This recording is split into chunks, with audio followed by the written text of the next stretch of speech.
Fala, minhas excelências! Sejam bem-vindos a mais uma Conversa com Excelência. E hoje a coisa é séria. Hoje nós temos aqui o nosso eterno presidente da OAB, o doutor Caio Augusto Silva dos Santos. Antes de passar a palavra para o doutor, galera, se vocês conhecem um advogado, se você é advogado, você tem um advogado na família, né? Hoje todo mundo tem um advogado na família, tá muito simples. Então, se você conhece alguém, está ligado a isso, compartilhe esse vídeo, é muito importante. Estamos aí basicamente há 2 dias das eleições, né, doutor? Exatamente, quinta-feira. Quinta-feira, então é muito importante. Galera, não adianta você reclamar, dizer o que quer, mas na hora de votar, na hora de fazer a sua escolha, na hora de ir lá e depositar o seu voto no cara certo, vocês deixarem de fazer isso. Então, acompanha esse cara, acompanha o podcast de hoje, compartilha e veja que com certeza é o nosso melhor candidato à presidência aqui em São Paulo.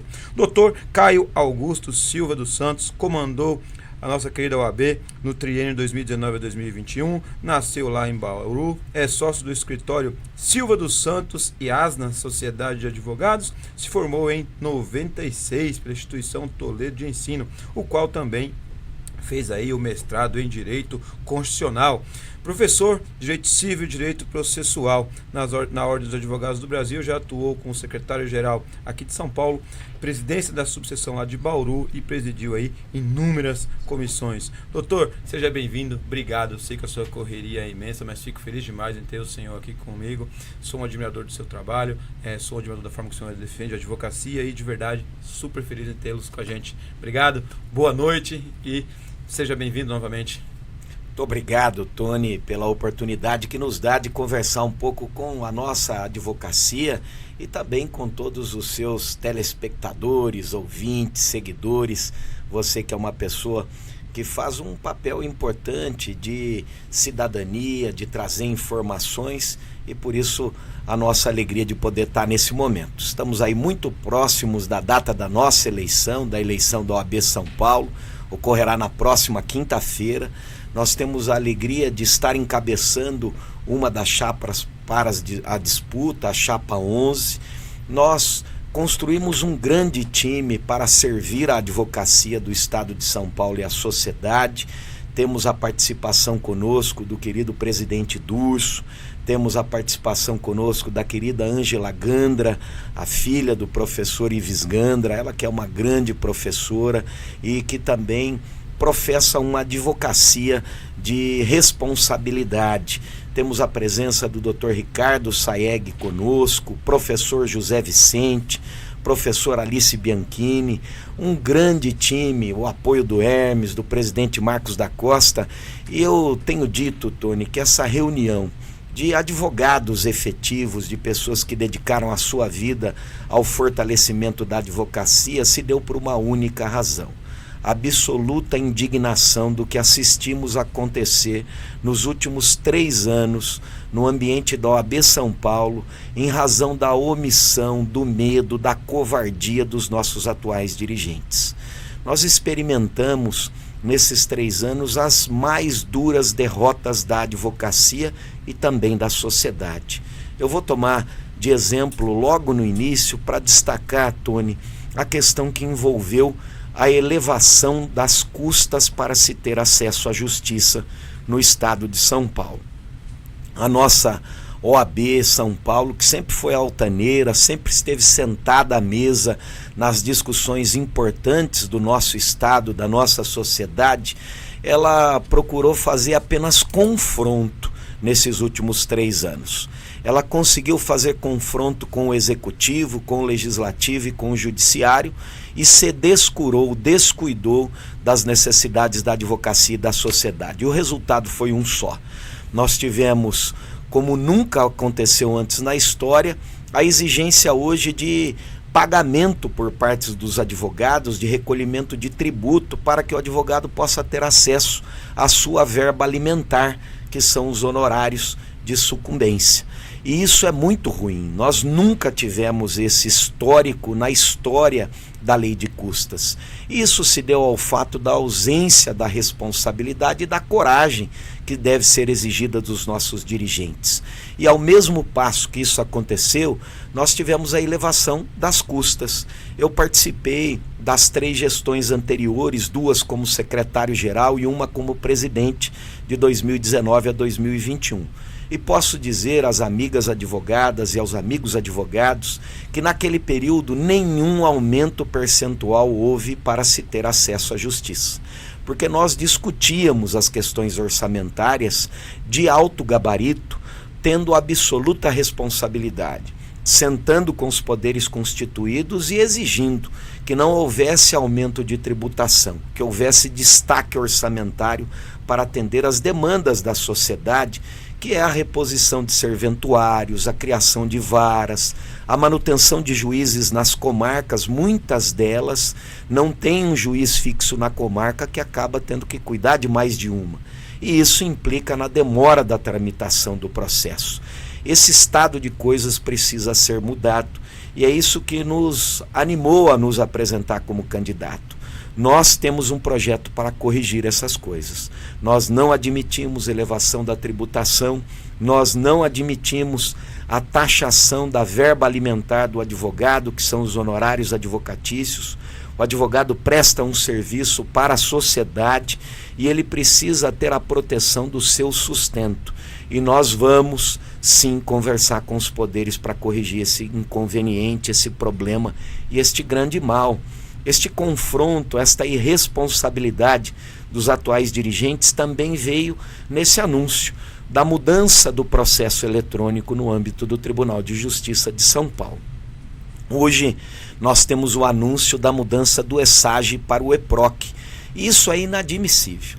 O ESAGE, mesmo com suas dificuldades, ainda é o processo eletrônico que tem o melhor índice de aprovação dos seus respectivos usuários. Nós temos o segundo processo eletrônico, que é aquele que tem o maior índice, que é o obrigatório, imposto por uma regra do CNJ, que é o PJE, que vige na Justiça do Trabalho e também na Justiça Federal. E nós temos simplesmente o EPROC, que é aquele que tem o maior número de críticas, a maior reprovação do país.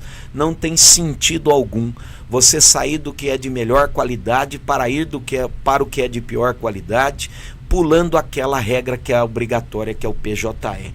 E isso se deu, volto a insistir, por absoluta omissão dos atuais dirigentes da OAB e medo de enfrentar o que é preciso ser enfrentado para a advocacia ser respeitada.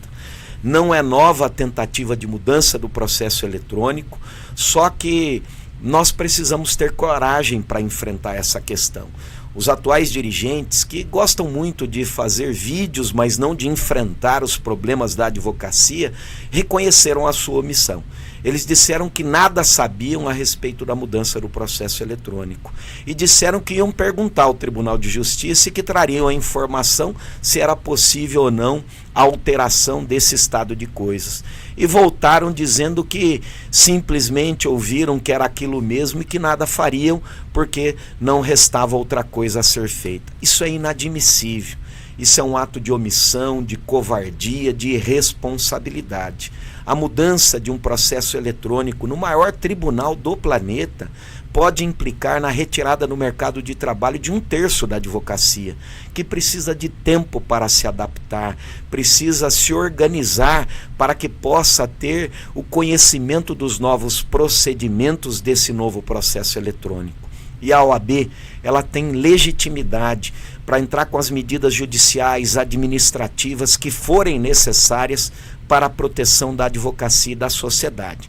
Nós já fizemos isso antes, porque a tentativa que se teve em um momento anterior da mudança do processo eletrônico, ela foi impedida mercê dessa discussão responsável, presente da nossa advocacia, e eu estava lá.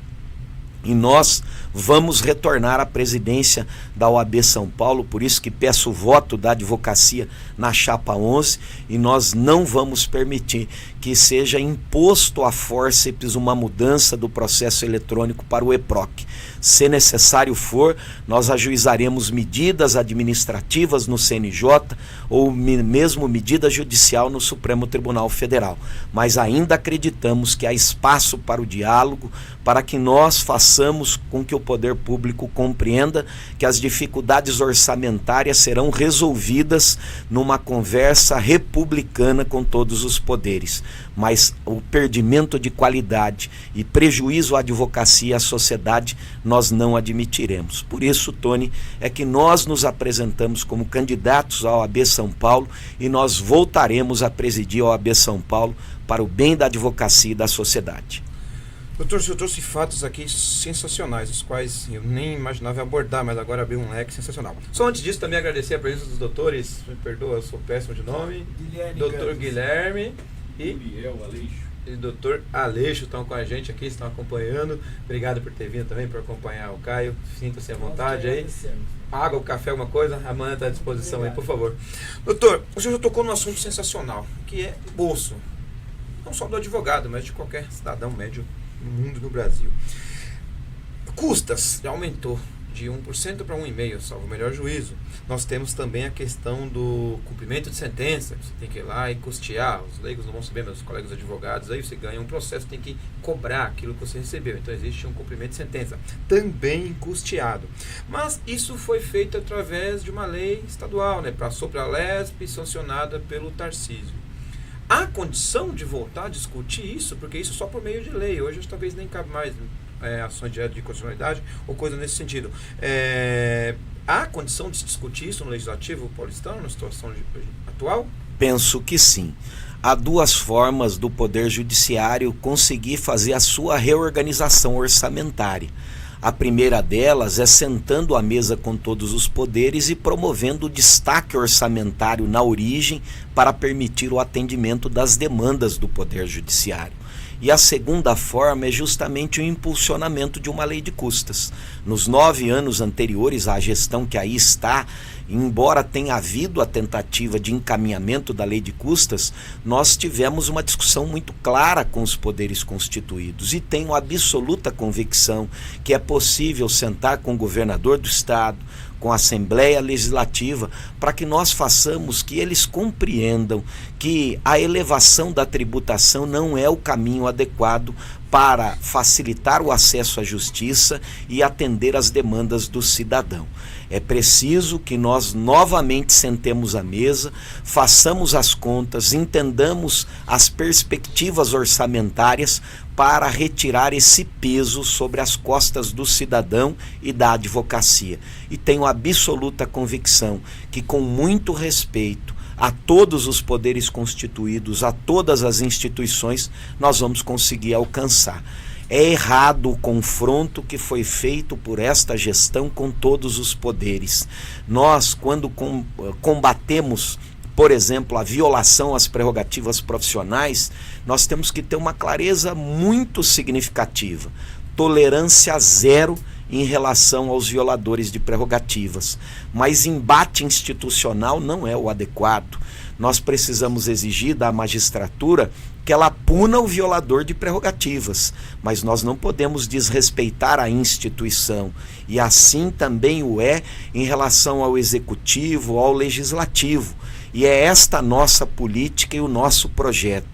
O projeto de tolerância zero em relação aos violadores de prerrogativas, o projeto de respeito a todas as instituições, um projeto que vai trabalhar na linha da não só prevenção, mas da repressão e da pedagogia, do ensinamento. Nós queremos estar sempre dialogando com todos os poderes constituídos, porque esta proximidade do diálogo vai nos permitir a exigir deles que punam os seus integrantes que eventualmente violem prerrogativas. Esse é o aspecto preventivo. O aspecto repressivo é que a nossa instituição precisa acompanhar do início ao fim todos os processos criminais e administrativos que se iniciem para apuração daqueles violadores de prerrogativas que cometem um crime contra o cidadão. E a nossa instituição tem que acompanhar esses procedimentos do início até o final.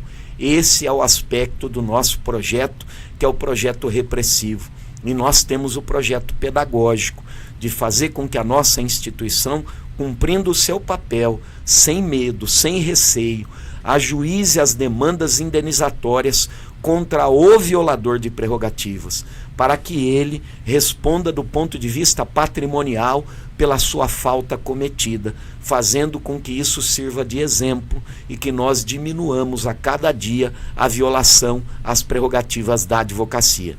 Senhor, eu vou voltar aqui no EPROC. Também queria falar a respeito da questão agora da eleição virtual, digital. É uma inovação e analisar o ponto de vista do senhor. Mas, então, na questão das custas, o senhor entende que há recurso e que daria para criar um novo projeto de lei, negociar isso com a Assembleia Legislativa, com o governador e aprovar aí, talvez, não sei lá, não votar 1%, 1,25%, algo nesse sentido, mas dá para recuar mais ou menos do que tínhamos antes. Penso que sim, sempre há espaço para fazer construções em favor da sociedade e de toda a advocacia, e tenho plena convicção que os nossos representantes sentarão à mesa com uma instituição que cumpra o seu papel e que não faça confronto pelo confronto, e que ela respeite o cidadão e a advocacia. Mas se precisar do confronto, nós enfrentaremos aquilo que for necessário. Sensacional. Esse é um dos seus projetos? O senhor ganhou, vamos lá, se o senhor ganhar, se Deus quiser, depois da manhã, saiu, está lá, Chapa 11 vitoriosa. Essa é a primeira coisa que o senhor vai implantar logo que tome posse? São muitos os projetos que desde logo faremos, mas esse será um deles. Nós vamos retomar este diálogo, esta conversação com os poderes constituídos para que nós diminuamos a carga tributária para que se tenha acesso à justiça. O que não significa dizer que nós estamos pretendendo o desaparelhamento do poder judiciário, muito pelo contrário. Nós precisamos de adequado orçamento, de adequada peça orçamentária para que o Poder Judiciário possa atender todas as demandas da sociedade. Mas entendemos que isso deve ser feito na origem, com o destaque na origem do orçamento, para que o Poder Judiciário possa atender a população. É isso aí, galera. Se você quer ter um judiciário, isso aqui não vale só para o advogado. Você, o cliente final, é você que paga as custas processuais, é você que paga o cumprimento de sentença.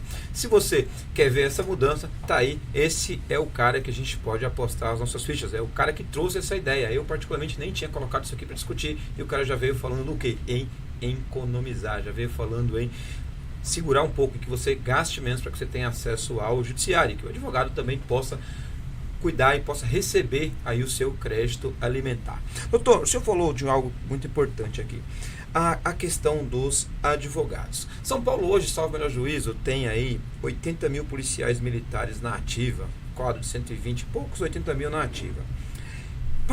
Já no que tange aos advogados, nós temos hoje quase 550 mil advogados, e sem levas atrás de levas. Eu escuto sempre, a advocacia está muito difícil de você fomentar, de você conseguir clientes, você conseguir atuar em um alto nível, porque embora você tenha uma tabela da OAB, embora você tenha aí diversas exigências, e embora você tenha um mercado que cada vez mais busca o judiciário, mas a quantidade de advogados é gigantesca, e isso aumenta dia após dia. E nem sempre com a entrega jurisprudencial do que se espera de um advogado, com a competência ali, com a dedicação e tudo mais.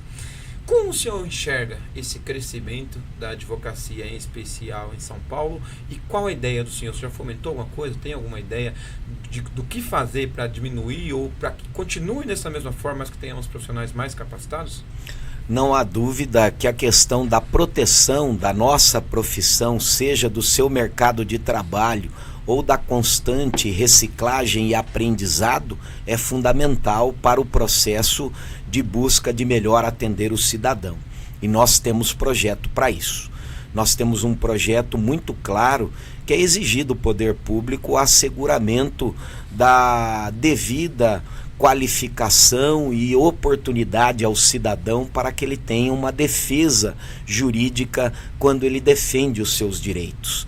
e não reconhecer esta obrigatoriedade da presença do advogado em todos os espaços de administração da justiça, é criar uma cidadania de segunda classe, com o que nós não podemos concordar. Nós costumamos sempre dizer, querido Tony, que quem tem dinheiro, quem tem condição econômica, ele não comete o erro de ir em nenhum espaço para discutir o seu direito sem ter ao seu lado um profissional da advocacia para lhe ajudar, lhe assessorar e lhe orientar em relação àquilo que ele tem a defender. E se isso é verdadeiro, como de fato é, nós não podemos permitir que o poder público chegue para o carente e diga que ele não precisa de advogado para acompanhá-lo em momentos importantes. Por isso é que nós defendemos a presença obrigatória do advogado em todos os espaços administrativos e judiciais. É inadmissível em 2024 nós falarmos, por exemplo, em ius postulandi, a parte poder pedir o seu direito diretamente na Justiça do Trabalho, ela poder fazer reivindicações no âmbito administrativo, como, por exemplo, junto ao INSS. Ela precisa ter uma qualificação da sua postulação, ela precisa apresentar provas, ela precisa saber argumentar, e é preciso exigir do poder público que dê essa assessoria jurídica adequada a toda a população. E isso é defender o mercado de trabalho da advocacia. E para além de uma ação que é simples defender o mercado de trabalho, nós estamos a falar de uma ação de cidadania. É o cidadão protegido, é o cidadão com assessoria jurídica adequada, é a advocacia podendo exercer o seu papel cumprindo a regra do artigo 133, que diz que o advogado é indispensável à administração da justiça, é o advogado e a advogada podendo sustentar as suas famílias e ajudando o cidadão, seja o carente ou não, para que ele possa defender o seu direito. Nós temos esse projeto. O projeto de exigir do poder público, dialogar com o poder público e dizer até aos ambientes do poder judiciário: a presença obrigatória do advogado ajuda a solucionar os conflitos de uma maneira mais rápida, mais expedita, alcançando um número maior de conciliações, fazendo com que os litígios sejam solucionados no menor espaço de tempo. Porque a parte assessorada do advogado, ela passa a compreender a realidade da sua postulação. Por isso, nós não admitimos este impulsionamento no âmbito dos SEJUSCs, que são centro de conciliações que funcionam em todas as repartições do Poder Judiciário, sem a presença obrigatória do advogado. Nós já tivemos uma experiência na nossa gestão de 2019 a 2021, onde foi construída uma norma administrativa junto ao TRT2, aqui que tem abrangência na capital e parte do litoral, que nós tivemos a exigência da presença obrigatória do advogado por uma norma administrativa, e isso ajudou a alcançar um índice maior de conciliações. Nessa atual gestão, esse enfrentamento irrazoado, sem racionalidade, fez com que essa norma não mais exista. Nós queremos gestores que tenham a coragem e a responsabilidade de defender a advocacia e o nosso mercado de trabalho. Nós temos projeto para isso. Nós temos o projeto de acolhimento à jovem advocacia, para que ela, nos seus 5 anos de exercício profissional, ela tenha um desconto significativo na sua anuidade, ajudando a advocacia jovem do ponto de vista econômico. 70% de desconto nos 2 anos iniciais, 40% de desconto no 3º ano, 30% de desconto no 4º ano e 20% de desconto no 5º ano. Hoje não existe nenhum desconto para o 5º ano, e se nós fazermos a matemática desses números, o nosso projeto é o projeto mais robusto economicamente em favor da jovem advocacia de toda a história da ordem, que representa pagar metade daquilo que eles pagariam nos 5 anos iniciais. Mas esse mesmo projeto de acolhimento à jovem advocacia é um projeto de introdução no mercado de trabalho, porque nós também apresentamos o projeto de que esses mesmos descontos valham para que a jovem advocacia possa ter acesso a todos os cursos promovidos pela Escola Superior de Advocacia, sem qualquer seletividade, né? Não é pegar o curso que já era gratuito e dizer que ele está inserido num projeto. O que é gratuito tem que continuar a ser gratuito.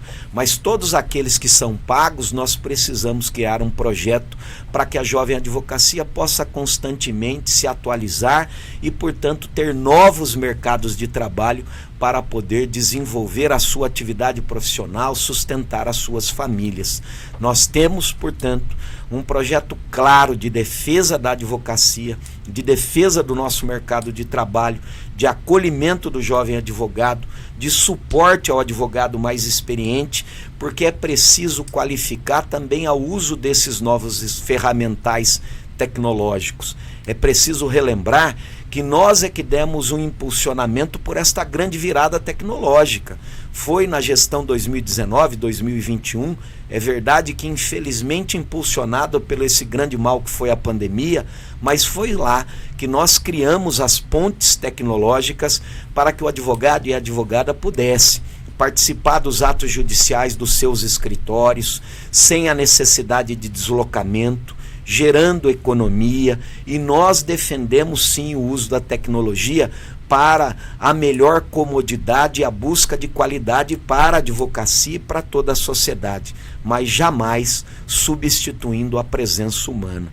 Esses são os projetos da Chapa 11 que nós pedimos o voto da advocacia do Estado de São Paulo. Jovem advogado, tá dito, 70% de desconto para você nos 2 primeiros anos, 40, 30 e 20, é uma baita ajuda. Quem sabe, como é difícil pagar, tem aí já uma luz no fim do túnel. Um outro ponto importante, o doutor trouxe o seguinte: vamos criar maiores leques de trabalho, maiores circunstâncias, criar um estado onde o advogado possa trabalhar mais e que o cliente realmente esteja representado, sem deixar sempre de produzir a sua prova, de atuar da forma correta e que você possa estar de igual para igual com a pessoa que você processa. É muito justo o cara ir lá no fórum, processar alguém e do outro lado ter uma empresa com uma banca de advogados sensacional e o cara achar que está em pé de igualdade, né? Chega a ser loucura. Sensacional. Doutor, violência na advocacia.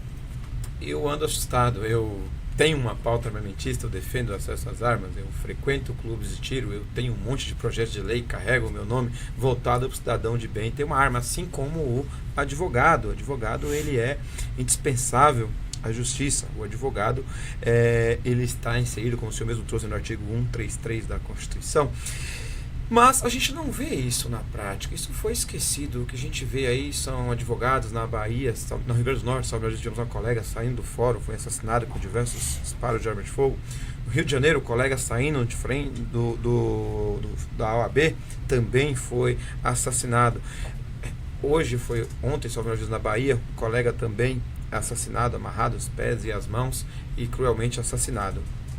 Há quem diga que existem ligações entre a profissão e a atuação dele como advogado e os crimes. Como o senhor enxerga, o senhor sabe do projeto de lei da OAB que traz um crime, uma condenação maior, uma pena maior para quem atentar contra o advogado, mas para a família do cara que foi embora, ou para o cara que felizmente ali acabou sendo vítima, isso pouco importa. Como o senhor enxerga isso? O que fazer e por que chegamos a esse ponto? Isso cresceu muito nos últimos 3, 4 anos. O que aconteceu? Primeiro, é preciso reconhecer que há uma escalada, sem dúvida alguma, de violência em relação a todos os integrantes da família da justiça. E nós precisamos compreender que somente a união de todos os integrantes da família da justiça, reconhecendo as mesmas proteções, é que nos permitirá enfrentar este grande problema. Nós não queremos a prática de violência pelo só fato da pessoa exercer uma determinada profissão.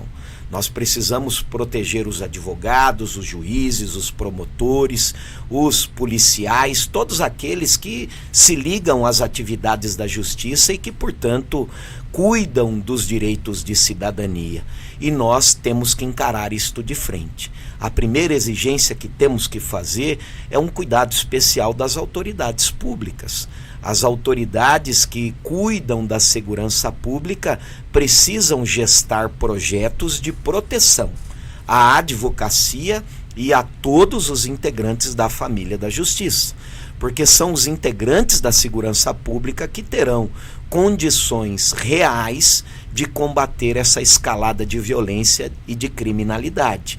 Nós temos que ter uma ação de inteligência, uma ação coletiva e exigir das autoridades públicas que criem projetos para a proteção da advocacia. E embora eu não seja um defensor das armas, eu preciso destacar que eu reconheço o direito do cidadão de poder ter acesso àquilo que a legislação lhe permite ter.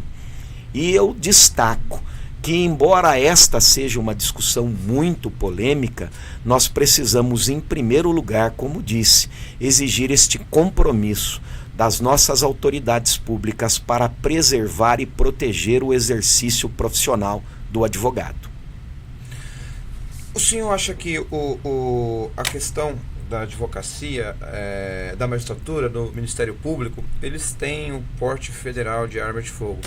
Você não acha que o advogado também, que está ligado diretamente ao cliente ali, diretamente ligado ao fato, veja só, o juiz julga, o Ministério Público por vezes ele acusa, o advogado ele defende, então o advogado ele é o único que ele está realmente ligado ali, via de regra, à parte, isso no âmbito penal ali, a parte que está sendo acusada.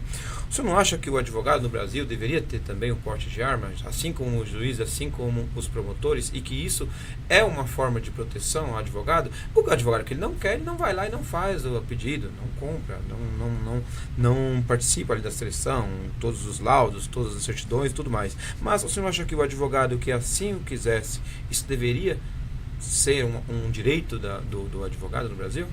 Nós sabemos que essa discussão hoje ganha mais espaço e está sendo feita no ambiente não só do legislativo, mas também no ambiente da própria instituição. E tudo isso, sem dúvida alguma, é motivado pela escalada desta violência. Por isso, insisto em dizer, o primeiro passo é nós exigirmos das nossas autoridades de segurança pública a criação de projetos de proteção à advocacia no seu exercício profissional. Esse é o primeiro passo para nós combatermos de maneira adequada, de maneira inteligente, de maneira estrutural esta elevação da violência contra a advocacia. Mas também destaquei que não sou refratário ao direito daqueles que querem, cumprindo as regras previstas na lei, de terem a sua proteção pessoal. Perfeito. Girando aqui um pouquinho, vamos lá. A atual gestão da OAB busca evidenciar as mulheres dentro da advocacia, ou seja, eu particularmente presenciei, não vi algo, eu presenciei algumas posses, a qual estava a nossa atual presidente de São Paulo, e o fator que era mais comemorável é que a OAB de São Paulo hoje tem mais mulheres do que homens. O senhor acha que isso é uma vitória para a OAB, ou o senhor acha que uma coisa não está exatamente atrelada à outra, que o espaço que o homem tem e a mulher é a mesma? Como o senhor enxerga e como a sua gestão vai atuar nesse sentido? Eu sempre reconheci o papel importante da presença da união de todos, da união entre homens, mulheres, entre jovens mais experientes, entre pretos, pardos, brancos, amarelos, porque entendo que a nossa sociedade é plural e há de ser compreendida como tal, respeitando a todos. Mas é preciso sempre ter não só um discurso, é preciso que nós tenhamos ações na consonância dos nossos discursos. Eu já praticava paridade e respeito às mulheres, promovendo esta união de toda a advocacia na gestão 2019-2021. Para que se tenha uma ideia, o número de percentual dá conta de que hoje nós temos 1 ou 2% a mais de número de advogadas do que advogados. E é importante que nós reconheçamos este espaço às mulheres para que nós possamos aprender com todos. Mas isso é possível ser alcançado através de ações. Naquela ocasião, nós baixamos uma determinação para que metade das nossas comissões fossem presididas por mulheres, numa ação real de respeito às mulheres e à paridade.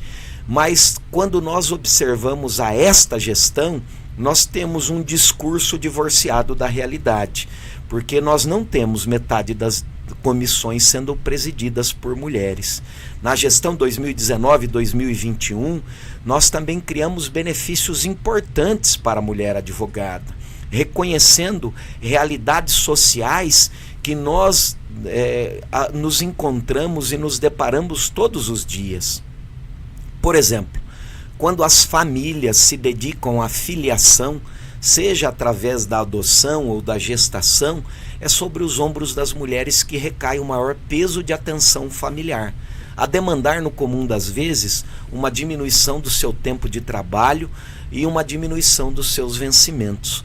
Por isso nós criamos a isenção da anuidade para a mulher advogada no ano em que se torna mãe, numa resposta efetiva para afastar um mal econômico social que ocorre no ambiente da sociedade. Né? Eu acho que poucos advogados têm esse conhecimento. Então, hoje existe a advogada mãe, ela tem a isenção ali do ano em que ela engravidou da exatamente. Esse foi um benefício que nós criamos de 2019 a 2021. E quando nós observamos a gestão que aí está, nós não observamos a evolução de nenhum centavo sequer em relação a esse benefício, e tampouco foi dada a publicidade devida a esse benefício, mesmo nós tendo entregado a eles 4 vezes mais o orçamento do que recebemos. Em 2019 a 2021 nós trabalhamos criando verba orçamentária, economizando para poder criar esse benefício. E esta gestão que aí está, que diz ser comprometida com as mulheres, mas não é comprometida, porque não melhorou esse benefício, nada fez. Mas nós temos um projeto, o projeto de dobrar esse benefício, de fazer com que a mulher advogada no ano em que se torna mãe, seja pela gestação ou pela adoção, ela tenha 2 anos da isenção da sua anuidade. Como também temos um projeto claro de combate a esse grande mal social que é a violência contra as mulheres. Nós, em 2019 a 2021, criamos o benefício financeiro, um pensionamento em favor da mulher advogada vítima de violência doméstica, para que ela conseguisse sair do ambiente de opressão. As mulheres se sacrificam, às vezes aceitam a permanência no ambiente no ambiente difícil, de opressão, hostil, para poder proteger a sua família, os seus filhos. E nós criamos uma estrutura orçamentária para poder ajudar essas mulheres vítimas de violência doméstica. E quando nós olhamos para a atual gestão, nós não vemos um benefício a mais sendo criado nesse sentido. Eles receberam 4 vezes mais o orçamento do que tínhamos, mas não avançaram em nada. E nós temos o compromisso efetivo de combater a violência contra a mulher, de combater a violência contra a mulher advogada, e nós vamos dobrar esse benefício em favor da mulher advogada para combater a violência. Nós não temos apenas discurso, querido Tony, nós temos ações. Nós já fizemos muito, mas nós vamos fazer ainda mais. Por isso é que nós queremos voltar à presidência da OAB São Paulo para combater este grande mal que é a violência contra a mulher, de combater o mal do racismo, combater o mal da desigualdade social, e a nossa instituição é um vetor de transformação. Mas para isso nós precisamos ter gestores comprometidos, gestores que tenham credibilidade, e para ter credibilidade é preciso agir e não apenas falar. O senhor falou de orçamento, doutor. 2019, o senhor falou que pegou um orçamento lá embaixo, trouxe para 2021. E aí agora se tem aí um triênio diferente, qual que o senhor chega. O senhor tem ideia dos números, esses números mais ou menos aí, para a galera que acompanha a gente, do que era 2019, o que o senhor deixou em 2021 e o que se esperar agora em 2025? Nós tínhamos o recebimento de um caixa da ordem de 30 milhões e deixamos para a atual gestão um caixa superior a 120 milhões, que a ordem tinha disponível no seu caixa para a realização de todos os projetos em favor da advocacia. E nós conseguimos construir isso através de uma gestão absolutamente responsável e criando muitos benefícios à advocacia. Para que se tenha uma ideia, querido Tony, nós tínhamos 2 anuidades na OAB. A anuidade da pessoa física do advogado e a anuidade da pessoa jurídica, que é a sociedade. Nós extinguimos uma dessas anuidades, extinguimos a anuidade da sociedade de advogados. Nós tivemos o compromisso de não repassar nenhum centavo de aumento às anuidades, mesmo diante da corrente inflacionária significativa que ocorreu no momento da pandemia. E nós não repassamos qualquer aumento. E nós temos essa mesma política econômica da transparência, de não colocar nenhum aumento nas nossas anuidades, de fazer com que a advocacia, que em 80% dos casos, ela parcela a sua anuidade. E nós não podemos permitir uma política de juros embutidos, como está a acontecer nessa gestão. Nós temos que facilitar a vida econômica da advocacia. Nós já fizemos isso antes, vamos fazer novamente, porque há uma grande diferença, Tony. Nós representamos um grupo que tem compromisso absoluto com a transparência. Nós criamos o Portal da Transparência. No primeiro mês da nossa gestão, de 2019 a 2021, nós criamos o Portal da Transparência em 25 de janeiro, onde nós colocávamos e alimentávamos diariamente todas as informações para que a advocacia e a sociedade soubesse onde empregávamos os nossos recursos, onde concentrávamos as nossas ações, onde fazíamos os nossos investimentos, porque nós queríamos uma instituição com credibilidade, uma instituição que, quando sentasse à mesa com o poder público, com o executivo, legislativo e judiciário, não tivesse dúvida contra as suas ações. Por isso é que nós tínhamos um diálogo republicano e podíamos exigir coisas.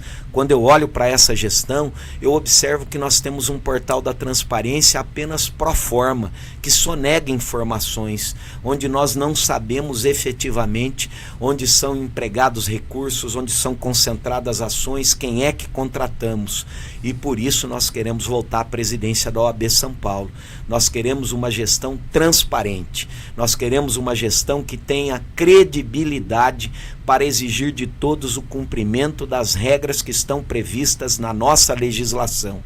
Nós temos essa responsabilidade, pedimos a confiança do voto da advocacia na Chapa 11, porque nós já fizemos muito e vamos fazer muito mais. Galera, se vocês buscam transparência, se vocês querem, de novo, repito, economizar, tá aí, Chapa 11, Dr. Caio Augusto. Doutor, 2 tópicos, sei que sempre o senhor está super corrido, mas 2 tópicos que eu queria abordar com o senhor. Primeiro ponto é prerrogativas do advogado no Brasil. Embora a gente tenha uma certa estrutura, eu ainda lido diversos segmentos. Eu cuido pessoalmente do escritório, eu faço audiências, eu vou em uma série de compromissos que se exige da advocacia. Recentemente, eu distribuí um processo e fui pioneiro. Eu consegui um mandado de segurança para derrubar uma norma do governo federal e fui o primeiro no Brasil a fazer isso no segmento armamentista, um decreto que ele realmente atingia ali o direito adquirido. Documentos de armas valiam por 10 anos, veio o governo e editou uma norma que aquela norma passaria a valer por 3 anos. Óbvio, naquela época eu tinha o direito aos 10 anos, que mude para os novos, mas não para aqueles antigos.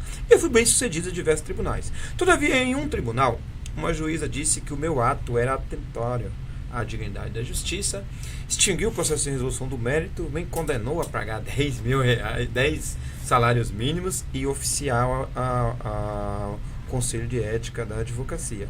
Não era uma aventura jurídica, era um processo legítimo, tanto era que eu já tinha diversos outros concedidos medidas liminares, por fim a ordem e até mesmo acórdãos. E a OAB acatou esse processo. Eu estou lá fazendo a defesa de praxe, uma série de coisas. A sensação que a gente tem, às vezes, eu usei esse exemplo, um exemplo categórico, para falar da internet, mas esse é um exemplo que, às vezes, a gente se sente agredido pela OAB em algumas circunstâncias, ao invés de ser amparado. Qualquer colega, qualquer advogado que lesse aquilo, de imediato arquivaria a queixa ali. Mas, ó, o juiz agiu aqui, assim, com um viés forte de qualquer preceito. Como fazer para que o advogado realmente se sinta defendido pela advocacia? E isso eu vou a coisas mais simples. Pô, você vai no fórum, Barra Funda, salvo é a maior da América Latina, no que tange ao segmento. E você enxerga uma máquina de café, a qual o café é de graça, mas diversos outros itens ali é cobrado, com preços maiores, com uma série de coisas. Nos parece assim que o que é feito, me perdoa a sinceridade nesse tópico, até os colegas que estão aqui, mas me parece que a OAB virou um instrumento distante do advogado quando ele precisa. O senhor tem essa percepção ou não? Isso é uma coisa a qual eu criei e as pessoas que estão ao meu lado criaram isso. Como o senhor enxerga esse posicionamento? De fato, nós precisamos ter um resgate do respeito à advocacia e o respeito à Ordem dos Advogados do Brasil no âmbito do Estado de São Paulo. E nós só conseguiremos fazer isso através do comportamento ético dos nossos gestores, que precisam não só cumprir o que falam, mas cumprir necessariamente todas as bandeiras empunhadas pela nossa instituição. E a defesa das prerrogativas profissionais é uma bandeira fundamental, assim como é a bandeira de respeito à ética e à disciplina. Nós temos que ter uma política de tolerância zero em relação ao violador de prerrogativas, mas nós precisamos ter uma política muito clara de respeito às instituições, para que possamos exigir das instituições que punam os violadores de prerrogativas. Nós temos que ter o nosso Tribunal de Ética sendo absolutamente duro e severo com relação àqueles que não cumprem a questão ética e disciplina do exercício da profissão. Mas nós não podemos admitir o uso político do Tribunal de Ética como instrumento perseguidor da advocacia, retirando da advocacia a sua liberdade profissional. Recentemente, nós observamos no ambiente da atual gestão uma tentativa de intimidação em relação a um caso enfrentado pelo professor Ives Gandra. O professor Ives Gandra, que exerceu o seu direito de liberdade de pensamento, de liberdade de cátedra, de liberdade de exercício profissional, que teve contra si um processo ético-disciplinar e que foi julgado improcedente em primeiro grau, e pelo só fato do professor Ives Gandra estar apoiando a nossa chapa, a chapa 11, ele viu o seu recurso, o recurso contra ele, numa tentativa de intimidação a ele, sendo pautado às vésperas da eleição. Isso é inadmissível. Nós não podemos admitir o uso político da nossa instituição para nenhum objetivo. Seja objetivo político eleitoral, seja objetivo de intimidação do exercício profissional. Nós temos que observar que a liberdade do exercício profissional nos permite ajuizar demandas. E as demandas que têm respaldo na legislação, mesmo que sejam julgadas improcedentes pelo Poder Judiciário, não podem por si só serem taxadas de demandas indignas, que mereçam punição àquele profissional que apresentou a demanda ao Poder Judiciário. Aliás, há um princípio constitucional que diz que não se pode excluir da apreciação do Poder Judiciário lesão ou ameaça de direito. E esse princípio surge sob a premissa de que cabe ao Poder Judiciário dizer quem está com a razão. E por isso, se nós fecharmos as portas do Poder Judiciário e intimidarmos as pessoas, nós não vamos estar promovendo justiça. A liberdade profissional da advocacia é pedra fundamental para o resgate da nossa profissão, para o resgate do prestígio à advocacia, para o resgate do nosso papel institucional da OAB. E a Chapa 11 tem esse compromisso. Nós voltaremos à presidência da OAB São Paulo e exigiremos o respeito à advocacia e à OAB São Paulo. A Chapa 11 para na OAB São Paulo ou há voos maiores, há águas profundas a serem desvendadas, como por exemplo, federal? O nosso objetivo é servir a advocacia do Estado de São Paulo. Assim o faremos e ficaremos absolutamente felizes com a concretização desta nossa pretensão. Perfeito. Seu concorrente hoje, o Dr. Leonardo, ostenta aí alguns boletins de ocorrência de violência doméstica. Salve, meu ajuda, acho que eu vi até no perfil do senhor, se me falha a memória, se não me falha a memória. Como o senhor enxerga, é alguém que defende uma OAB a qual o senhor mesmo trouxe com mais mulheres do que homens, mas que ali no seu interior, óbvio, a gente não está aqui fazendo juízo de valor do que aconteceu, do como foi, mas existe boletim de ocorrência. Como o senhor enxerga um candidato à OAB que ostenta ali agressões e boletins de ocorrência de violência doméstica? Primeiramente, é preciso dizer que é papel institucional da ordem combater toda e qualquer forma de violência contra a mulher. E nós temos um compromisso que é um compromisso institucional. É bandeira da OAB esta definição do combate à violência contra a mulher. Não se trata de assunto que pertence à vida privada do advogado ou da advogada. É tema que está inserido não só no nosso estatuto, mas também em súmula do Conselho Federal, que diz que o bacharel em direito envolvido em violência contra a mulher, ele não pode sequer ingressar nos quadros da OAB, porque há de ser reconhecida a inidoneidade para o exercício da advocacia, que diz que o advogado envolvido com violência doméstica, violência contra a mulher, ele precisa ser afastado das suas funções.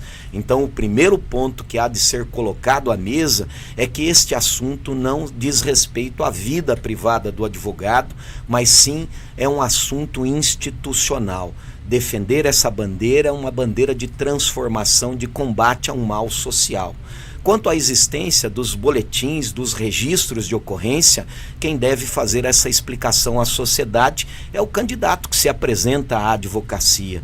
Nós não podemos admitir, a nosso juízo, nenhum gestor envolvido com essa pauta, porque a defesa, o combate à violência contra as mulheres é algo que nós temos que defender com todas as nossas forças, e nós não podemos admitir nenhum gestor que esteja envolvido com determinadas ocorrências e tampouco que esteja ao lado de pessoas que praticam violência contra a mulher. Cada um há de justificar e de fazer as explicações em relação a esses registros que existem, que são registros públicos. Ao seu ver aqui, falta idoneidade? Não tenho dúvida em afirmar que quem pratica violência contra a mulher não tem idoneidade para o exercício da advocacia. Indo para o finalmente aqui, que eu sei que o senhor está super corrido, a Amanda já me falou 3 vezes aqui do horário. O senhor enxerga a OAB afugentada pelo STF? Hoje nós vivenciamos uma grande intromissão em muitos aspectos, em assuntos que são do dia a dia do cidadão. E nós temos que reconhecer que tem havido uma grande dificuldade de relacionamento entre o executivo e o legislativo. E essa dificuldade de compreensão, no comum das vezes, acaba motivando que o Poder Judiciário tenha que decidir uma série de questões. E quanto mais o Poder Judiciário precisa decidir sobre questões do dia a dia do cidadão, isso causa muito incômodo na vida do cidadão comum que quer ter uma vida onde não tenha tanto confronto. Por isso, nós entendemos que o excesso do protagonismo, do Poder Judiciário acaba atrapalhando muito o dia a dia do cidadão. Em alguns aspectos, nós precisamos ter a retomada desse diálogo. E a Ordem dos Advogados do Brasil, ela tem um papel importante do restabelecimento desse diálogo, do restabelecimento da compreensão de que as ações políticas devem ser realizadas no campo político peculiar ao Poder Executivo e ao Poder Legislativo. E ao Poder Judiciário é reservado as decisões não de ordem política do dia a dia, da vida das pessoas, mas a solução dos litígios que acabam surgindo. Perfeito. A OAB Santo Amaro, salvo melhor juízo, é a maior seccional do Brasil, a segunda maior do Brasil, né? Perde para Praia Grande. Campinas é a maior subseção do estado de São Paulo e a segunda Santo Amaro. Perfeito. Falando em Campinas, falando em Santo Amaro e falando no litoral, que eu sei que também é gigantesca, quem são os candidatos que os nossos advogados devem votar para as subseções?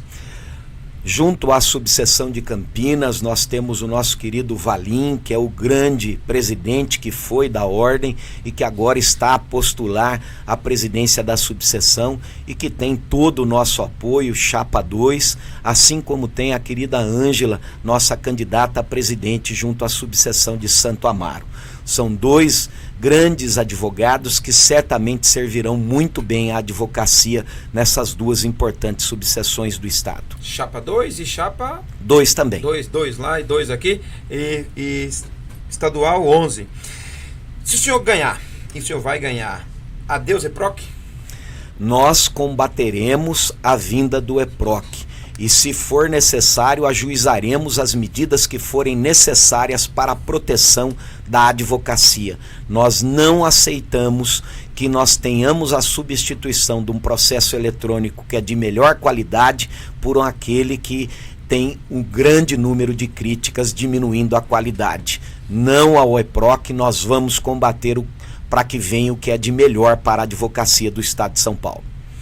Galera, resumindo até agora, o doutor sustenta aqui diminuição no custeio ali da mensalidade da ordem para os jovens advogados, diversos projetos aí para ajudar as advogadas no Brasil, inclusive no ano aí da gravidez, que também seja isento disso daqui, sustenta a maior transparência da OAB, traz aí uma questão de criar mais segmentos, criar mais empregos, criar mais atividades aos advogados, especialização nos jovens advogados, analisar com carinho e tentar reverter essa questão dos aumentos das custas e das taxas no judiciário aqui de São Paulo, defende manter o ESAGE aí para a galera que atua no civil, penal e daí vai. E um ponto importante que eu deixei para o último discutir: voto eletrônico. No atual cenário que a gente vive, uma discussão de urnas eletrônicas ou não, voto ali auditável ou não, papelete impresso ou não, os votos para os membros, para os presidentes das OABs, seções, subseções, daí vai, de forma eletrônica, de forma digital. Qual o aspecto, senhor? Como o senhor enxerga isso? Qual a ótica do senhor, doutor Caio? Nós temos o uso dessas ferramentas tecnológicas em eleições ligadas a muitos órgãos profissionais. E isso só foi possível de ser implementado através de uma virada tecnológica. Nós somos favoráveis às formas de facilitação do acesso de toda a advocacia ao ambiente do voto. E nós não somos refratários aos usos das tecnologias, mas nós exigimos que haja todo um acompanhamento para o evitamento não só de fraudes, mas também para que haja a preservação do sigilo e da independência do voto da advocacia. Vamos lá, numa disputa de 2-1, como é que o senhor vai auditar esses votos aí digitais? Vamos lá, o Leonardo veio e ganhou aí com uma diferença de 100 a 99. Como que o senhor audita isso? Como que o senhor dorme tranquilo, encosta a cabeça no travesseiro e fala: realmente eu perdi por um voto? Nós temos equipe que está atenta, acompanhando toda esta publicização que se deu antes do momento eleitoral, que está ocorrendo durante e que fará depois.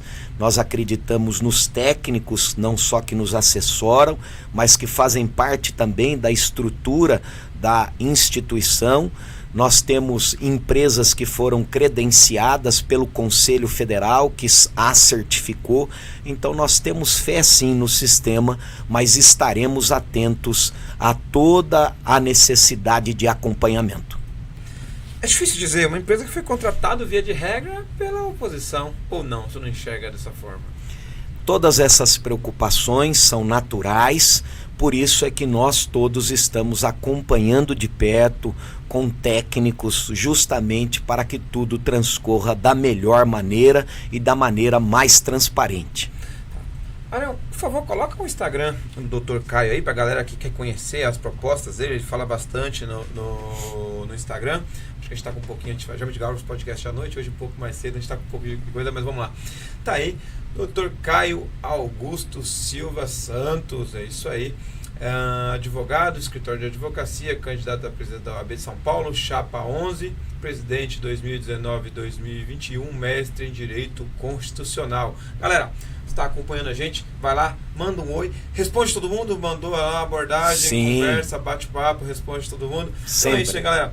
Você é advogado, você quer conhecer o projeto do Dr. Caio, junto aí com a sua maravilhosa chapa de nome, né? Tá famoso, né? Chapa sensacional.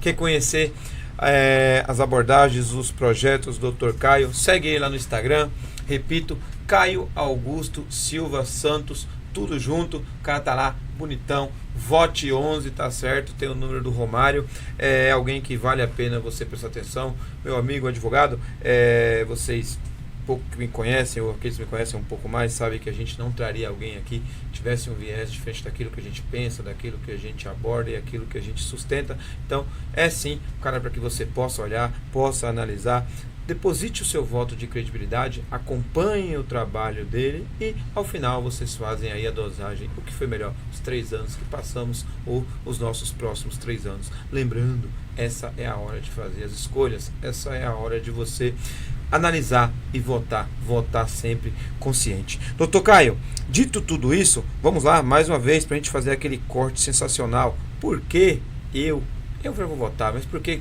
todo mundo aqui do nosso escritório, todos os colegas, a galera que acompanha aí o nosso dia a dia deve votar na chapa do Dr. Caio? Primeiro agradeço, Tony, a gentileza e a oportunidade de podermos estar nesse programa importante, conversando com a advocacia e com toda a sociedade. E quero me dirigir a você, advogado, e a você, advogada, para pedir o seu apoio, a sua ajuda e o seu voto no próximo dia 21 de novembro. E votar na chapa 11 significa ter tolerância zero com violação às prerrogativas profissionais. Significa efetivamente dar oportunidade à jovem advocacia, não só do seu ingresso, mas o suporte para que ele possa desempenhar a sua função. É combater efetivamente toda forma de violência contra a mulher, notadamente contra a mulher advogada. É reconhecer a importância do combate ao racismo. É reconhecer a importância de que nós, advogados, temos um papel fundamental na sociedade e que queremos trabalhar defendendo o cidadão e que, portanto, você terá garantido a defesa do seu mercado de trabalho. Votar na chapa 11 é resgatar o orgulho de ser advogado, é resgatar o prestígio da OAB São Paulo, é fazer com que todos respeitem a nossa instituição por aquilo que fazemos. Por isso, peço o seu voto no próximo dia 21 de novembro, chapa 11, para a presidência da OAB São Paulo. Isso aí, doutor. Obrigado de novo. Você que acompanhou a gente até agora, deixa o seu like aí. Me diz, votou ou não no Dr. Caio, hein? Quero saber. Compartilha com a gente lá. Manda aquela fotinha lá. Você aí a votação é eletrônica hoje, né? Mas traz aí o seu ponto de vista. Gostou? O que faltou? E traz ideias. Galera, ideias valem muito. Se você acha que faltou alguma coisa, se você acha que o doutor pode criar comissões novas, podem trazer novas ideias, está sempre aberto aí, sugestões e, óbvio, traga aí o seu ponto de vista, compartilhe com a gente, certamente a gente levará ao doutor e vamos fazer as coisas acontecerem. Obrigado, minhas excelências. Ótima noite a todos. Obrigado. Não esquece, compartilha, deixa aquele like, isso aí ajuda a gente bastante e se inscreve no nosso canal, hein? Dá aquela moral. Vamos lá. Valeu. Boa noite, doutor. Obrigado.